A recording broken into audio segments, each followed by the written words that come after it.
Ladies and gentlemen, the American German Bulldog Nation, we want to begin today's show with two important historical facts. One, which I enjoy pointing out, is George Washington defeated Cornwallis just like I defeated today Jamie Spindley, nicknamed Cornwallis, in chess at the Battle of Princeton.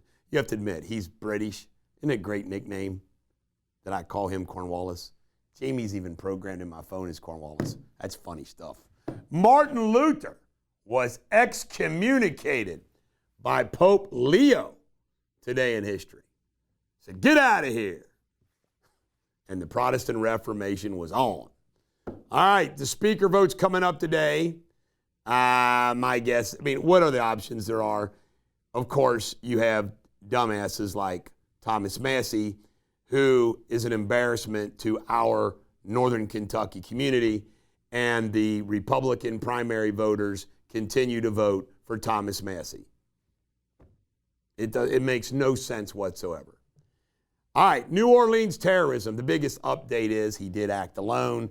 We're starting to find out the names and people that were killed, their stories. It's god-awful. It's crazy.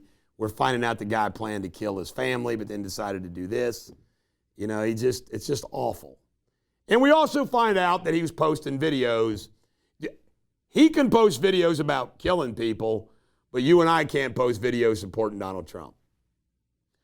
And then meanwhile, the Vegas terrorism, we find out that his wife just left him because felt like he was cheating on her. This was wife number one's in the bottom. This is the first wife who he was apparently communicating to. And he's distraught and he kills himself. Apparently there's no connection between New Orleans and Vegas.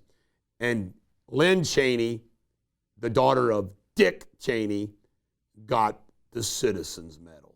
Means nothing. Absolutely nothing. She's a crooked bitch. Pot and guns. A circuit judge has said, nah, baby, nah, against a law where you're possessing pot, you can't own a gun. It's unconstitutional. And a fisherman located a Chinese underwater drone. They got drones everywhere, folks. In the water, on the air. Unbelievable. Coming up next, local news. All right, local news. We're going to put this in local news because Thomas Massey, who decided to do an interview without his glasses on Newsmax with Matt Gaetz, who looks totally different again. What is with these freaking people?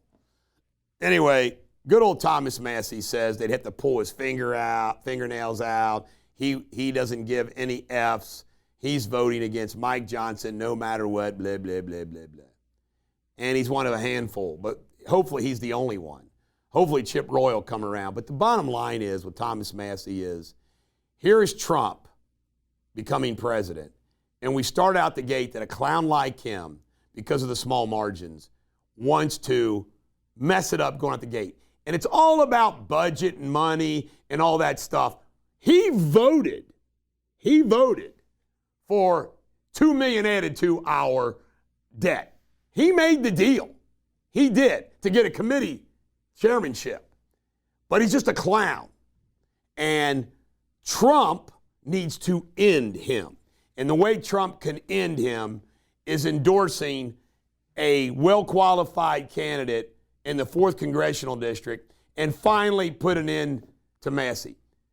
If the Trump voters come out to vote in the 4th District, Massey loses. And that's what we got to have happen. It needs to happen. It should have happened last time. I tried. Pike County sentencing.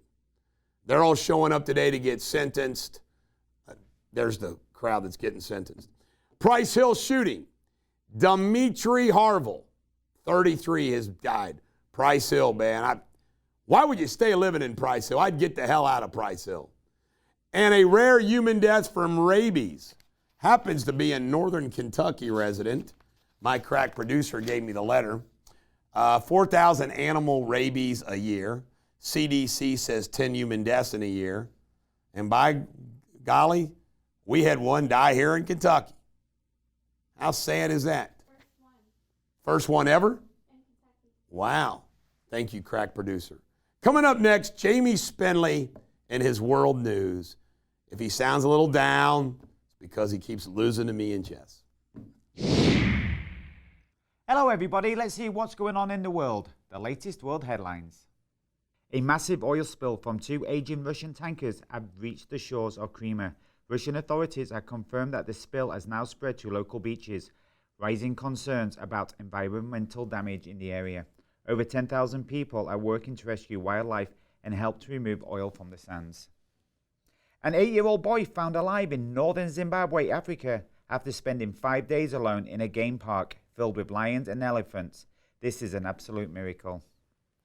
In other news, a small aircraft crashed into a commercial building near Fullerton Municipal Airport in Southern California, killing 2 people and injuring 18. The incident occurred about 25 miles southeast of Los Angeles. Local police confirmed the fatalities and ongoing investigations. And Venezuelan officials have announced a $100,000 reward for any information leading to the capture of Edmundo Gonzalez, an exiled opposition presidential candidate. Gonzalez, who fled to Spain in September, is accused of conspiracy and document forgery. He was granted political assignment by the Spanish authorities. That's all I have for today. I will be back Monday. Have a fantastic weekend. Stay tuned for Sports Without Boundaries. Ladies and gentlemen, here we go with Sports Without Boundaries. Last night was a great game. Notre Dame defeated Georgia 23-10 in the Peach Bowl. And you know what? It was a fun game. There was a lot of fun stuff in it, like a player for Georgia getting too close to the sidelines and running into a ref and getting a 15-yard penalty. Notre Dame doing a complete 11-player substitution, which apparently is illegal they got away with. Georgia had 15 players not playing in that game because they're going to go pro, blah, blah, blah. That's disgusting. That's disgusting. Who are these kids today? Disgust me. I used to support them. I wanted to make a little bit of money, but I've gone 180 degrees the other way. It's nuts. Ole Miss beat Duke 52-20. Good old Lane Kiffin sent a message. SEC. So here's the semifinals. Texas plays Ohio State January 10th. Penn State plays Notre Dame January 9th. My prediction, Texas versus Notre Dame or Ohio State Notre Dame. I don't think Penn State will get there. And the Bengals Steelers play Saturday night at 8 o'clock. Arizona plays UC in basketball Saturday. Florida plays UK at Rupp on Saturday. Jalen Milroe is headed to the pros from Alabama. And the Bengals had 3 All-Pros, Joe Burrow, who will be the backup to Josh Allen, and Lamar Jackson made it 3 quarterbacks. Mahomes did not make it. Jamar Chase is a starter, and Hendrickson's a starter. Let's go. Coming up next, pop culture and a special endorsement announcement. All right, here we go with pop culture, but before I get to the 2 news items we have, yesterday I announced that Coke was paying $1 million, part of the sponsorship of the show, for us to have a Coke out on. And today we announced that Wendy's is now going to pay $1 million to help sponsor our show too. So if you want to sponsor our show for $1 million, follow Coke and follow Wendy's. All right, Wayne Osmond, 73 years old, passed away of a stroke. He's the second oldest Osmond and the first Osmond to die. Let's hope they don't start dropping like the Bee Gees. And Mark Wahlberg, look at the guy. You go from hunk to that when you don't have hair. Doesn't he look great? He plays a bad guy in Flight Risk. He's on a plane and he's a bad guy, but God, man, that's a transformation. Which man would you want? The guy on the left or the right, Sabrina? Oh, it's so bad. Isn't it bad? It's the bulldog. Every dog has their day. Have a great day.